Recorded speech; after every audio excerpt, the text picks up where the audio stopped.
Hi, this is Gayle from BERNINA of Naperville, and are you ready for our Kimberbell Society this month for October?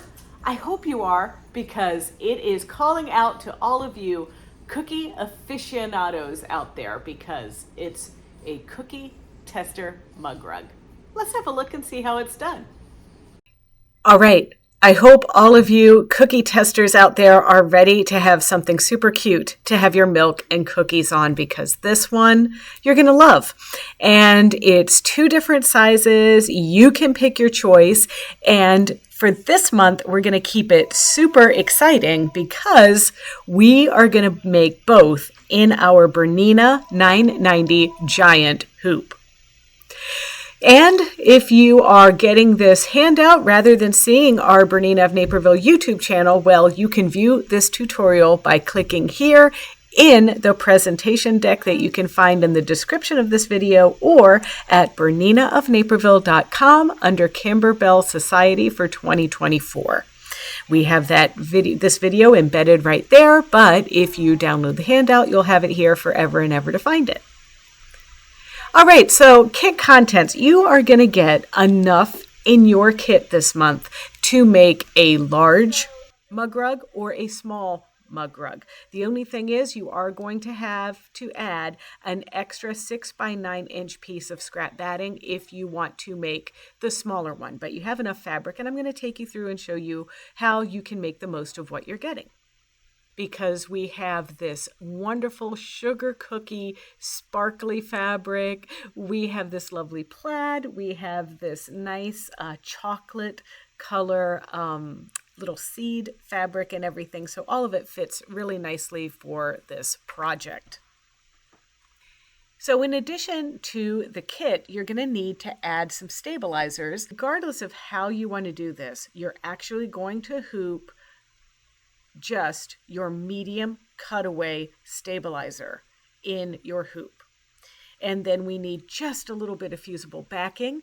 We're going to use the fusible backing on the back side of any of our applique pieces for the gingerbread men pieces themselves. So that's going to be the 3 2.5-inch squares that you're cutting for the small mug rug, or the 3 by 3.5-inch pieces that you're cutting for the larger piece.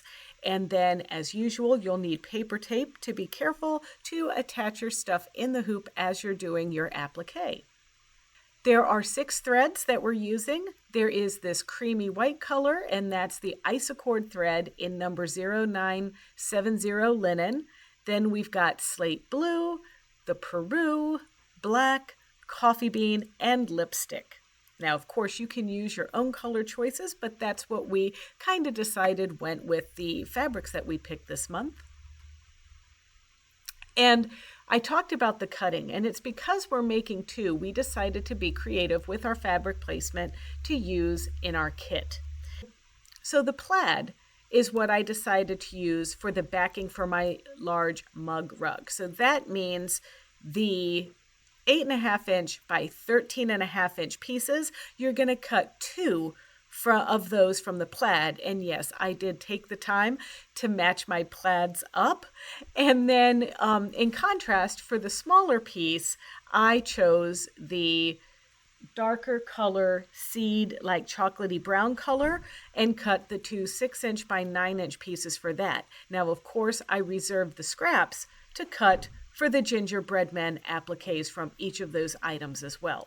But by doing this, you will have enough fabric to do a small mug rug and a large mug rug. And then finally, one extra step that I did, I just thought this was so cute. So I took the plaid and I cut it on the bias for my gingerbread men. I just thought that looked a lot cuter than just having it standard like a grid. But you can do it however you want. Some other supplies that you're going to need are very sharp scissors. I like the Karen K. Buckley Perfect Scissors with the little curve in the serration for the trim and place applique. You're going to also want a point turner to poke out the corners of the mug rug once it's complete, and then of course a rotary cutter, mat, and ruler, and an iron to fuse your fusible backing to. Before we look at the designs, let's go ahead and just with a little housekeeping and a reminder of how you're going to get your Kimberbell design. So even though you're purchasing the digital dealer exclusive designs from us, here at BERNINA of Naperville with the kit and all of that good stuff. When you purchase, we take that email that you gave us to make your purchase and we give that to Kimberbell to order your designs. Now, if you give us a separate email than the one that you have, if you already have a Kimberbell account, then you might need to send us your actual Kimberbell email that you're using for that account. But nonetheless, if you've never ordered anything from Kimberbell before, it's pretty easy. You're going to go in, you're going to create a username and password. You're going to make sure you log in, and there you should be able to find your downloads. And if you want a hand-holding session here, you just click this link and it will take you exactly through the steps that you need to watch in order to make sure that you're getting your designs correctly. So the designs for this month are two sizes. Your traditional 5x7-inch hoop is the smaller mug rug, and then the 8x12 hoop size is going to yield you your larger mug rug. Now, in the configuration here on the right, you can see that I actually took the mug rug and I've turned them so we can see them like this. And in my Bernina giant hoop for my 990, I can actually fit the large mug rug for the full width. Now, if you decide to bring in that design face value, for the large one, you're going to need to use your Bernina jumbo hoop on your Bernina Artista 880. Otherwise, everybody else is going to use the smaller size. Now, one more note about doing the design if you do not have a Bernina 880, nor do you have a 990 and you want to do a larger piece. Quite honestly, all you have to do is just reduce that just enough for it to fit in your maxi hoop.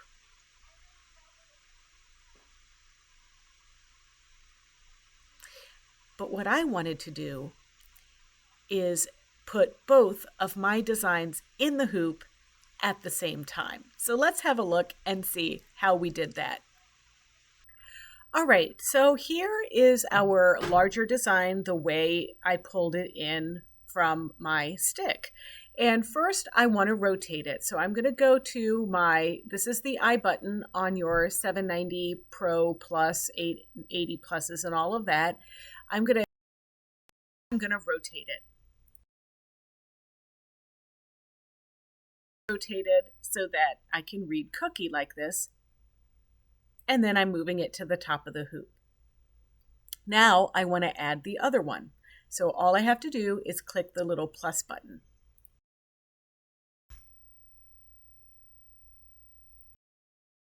And then I added my second one, which I can then drag down to the bottom, click my button,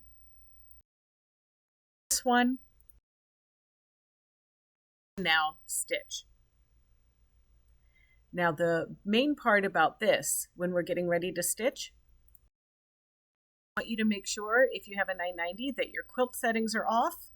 But for those of you with any Bernina, whether you're doing 2 in the hoop or 1, with the Kimberbell projects, when we start doing our trim in place, we want to make sure that thread away is off right here. Once we get to those chocolate chips on the chocolate chip cookies later on, we can turn thread away back on, but I'll let you know. And for the 790 Pro, the 880 Pluses, the 790 Pluses, in order to turn thread away on and off, you go into your settings, into your embroidery mode. This little icon, the needle back and forth like this, we click that, and this is on. Clicking this turns thread away off. Now, another thing is if you have the Bernina embroidery software, you're looking at my Designer Plus version of the Bernina embroidery software, you may want to create both of these designs in the hoop at the same time using your software. That's no problem. I'm going to start by selecting my hoop.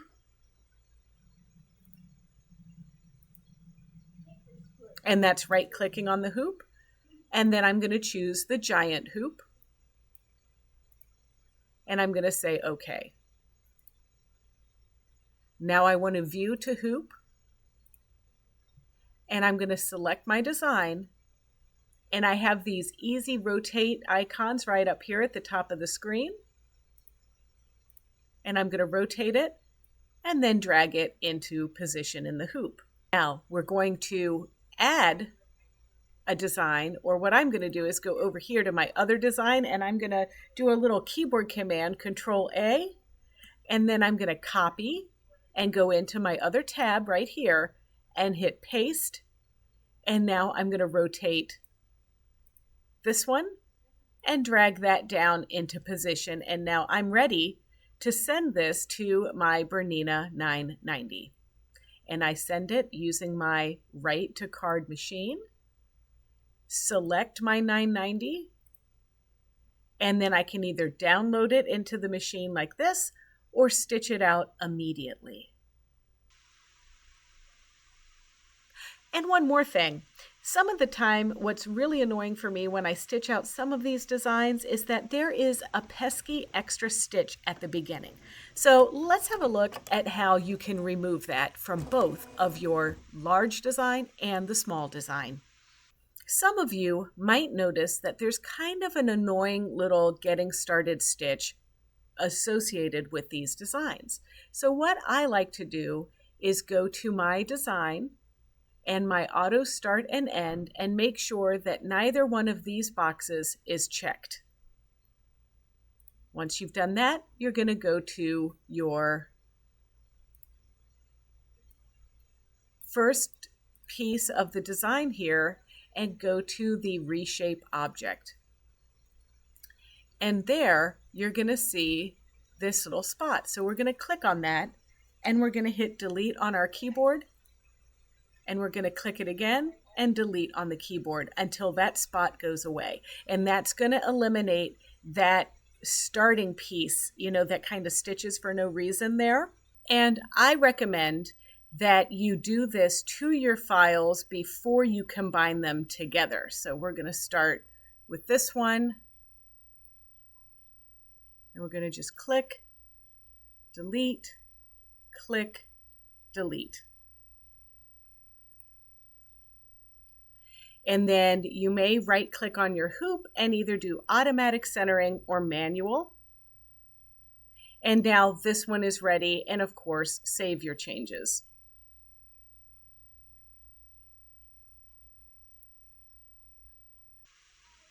So for the prep, it's pretty easy. Once you've cut out your back pieces, either for the large one or for the small one, you're going to fold them in half and crease. Then you're going to take the fusible backing and iron it onto the back of your gingerbread men applique. And these are just really small pieces, so you can maybe even find some scraps of fusible backing that you might already have left over from another project. And then stitching it out, well, come on, let's get into that. So if you're not familiar with removing a stitch from your design board on your 990, you just touch and hold and slide it. Then we're going to pick our design that we sent to our personal folder. And now there it is. There, I've got to just move it up in my hoop so it fits. There we go. All right. So now I'm ready to stitch it out, and I'm going to click my stitch button. I'm going to make sure that I don't have my quilt settings selected. I don't need to baste, and I want thread away off at this time. Now we'll come back to this and revisit it, but another important feature is to reduce thread changes. This is going to allow us to stitch all of our like colors together. So I'm going to put on my hoop, and now every time I stitch something in the top sequence, it's going to come down below and stitch it again. So it's grouped my light color changes together so that I can save a little bit of time and color changes. So color number one is basically a placement stitch for our batting, and it's going to stitch the first rectangle and then the second rectangle.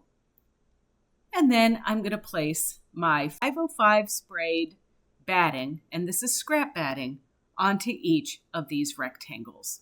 And then I'm going to stitch again. And it's going to stitch a little area there where we're going to have one background and then another area on the right where we have another background.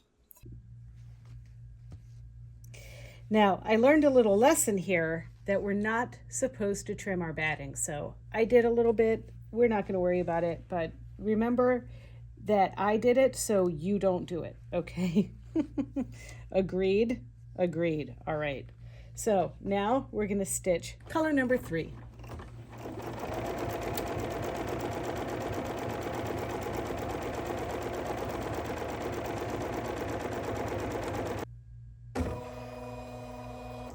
Nope.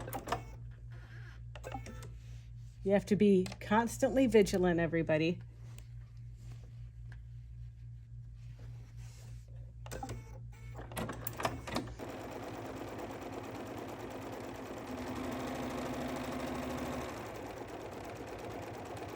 So now we're going to start stitching our placement for our different gingerbread men. Now, this is something where we're going to do one gingerbread man at a time on each piece. So this one is going to be the darker one, and then the machine is going to hop down because we did that thread reduce color changes. So now it's doing the same gingerbread man on the smaller piece. And once again, a placement stitch is where it's outlining where we're going to put that fusible backed dark fabric. And for our large piece, that's the 3 by 3.5 inch piece. And for our smaller piece, it's the 2.5 by 2.5. And this method that we're doing here is called trim in place. And the trim in place method pretty much is what it sounds like. It's going to stitch, and with the Kimberbell, it stitches 2 times around for the trim in place piece. And then we're going to trim it. Now, for most machines, especially Bernina's, you can actually remove the hoop to trim this item. And so once we finish stitching around the 2 times around on our smaller piece, I'm going to pull out my favorite Perfect Scissors by Karen K. Buckley and cut around our pieces. And I'll do this on the small piece and the large piece. And now the fun starts. I do my placement stitches for the light and then the plaid. And then I will just follow the machine prompts for the next color changes. And it's black for the eyes and the mouth, and then some red, but then we're going to switch to blue for our placement stitch for our other background piece. And this is that splotchy ruby star blue that we have here. So once we place our placement stitch, we're going to line that up even and stitch both pieces down. And you really have to practice constant vigilance here because we don't want any fabric getting stuck under our foot. And I actually find not using any tape was a little bit easier. And then I used my glue stick to stick my pieces down while I quilted this slate blue color. So we're going to do all of the quilting. And then we're going to do our placement stitches for our cookies. And then we're going to place the felt. Now, I was being a frugal fanny here, and I used one tiny piece of felt for both sets of cookies. So I trimmed that away and then added them to the bottom there. And then after I stitched this, I just trimmed all of my cookies to have that nice little chocolate chip cookie look. Now, there's another thing after this is trimmed that I want to show you. So we're switching to our brown chocolatey color. I think this is 1433 in the isocord color. And after the lettering is stitched, it's time to do the chocolate chips. And when these chocolate chips stitch with our thread away off, it's going to leave a little bit of a messy look on the top. And at this point, we don't have any more applique to do with this project and everything. You can see there. See how that thread is traveling? Even though it is cut, it just leaves a little bit of evidence of thread snippets there, right? So in order to avoid this, what I'm going to do is go into my settings and I'm going to change my thread away setting to on. And now when this stitches the chocolate chips, it's going to suck that little tail under, move the needle out of the way, and then start the next chocolate chip. And what's nice about this is I don't have to come in on top of my work and trim my little tails. So now that all the chocolate chips and the cookie part is stitched, then the official tester stitches, and then it's time to put our envelope back on. And these are the folded backing pieces that we cut out. And we're just going to line them up so they cover all of the seam allowances, facing the folded edges together, and that's what you see me taping there. And then I'm going to turn thread away off because I don't need that again. And now we're going to stitch these pieces into position. And this is our last step on the embroidery machine. And after this stitches, we can take our work over to our design table, take it out of the hoop, and trim 1/4 inch around our pieces. I do cut the little corners out of the pieces so that when I turn it, it's going to be flat. I poke it with a nice little poking tool, and then I press them, and my pieces are complete.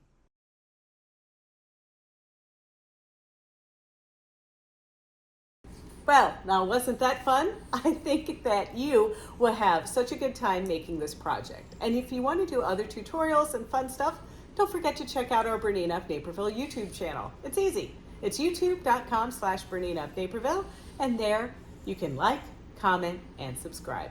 Happy embroidery. See ya.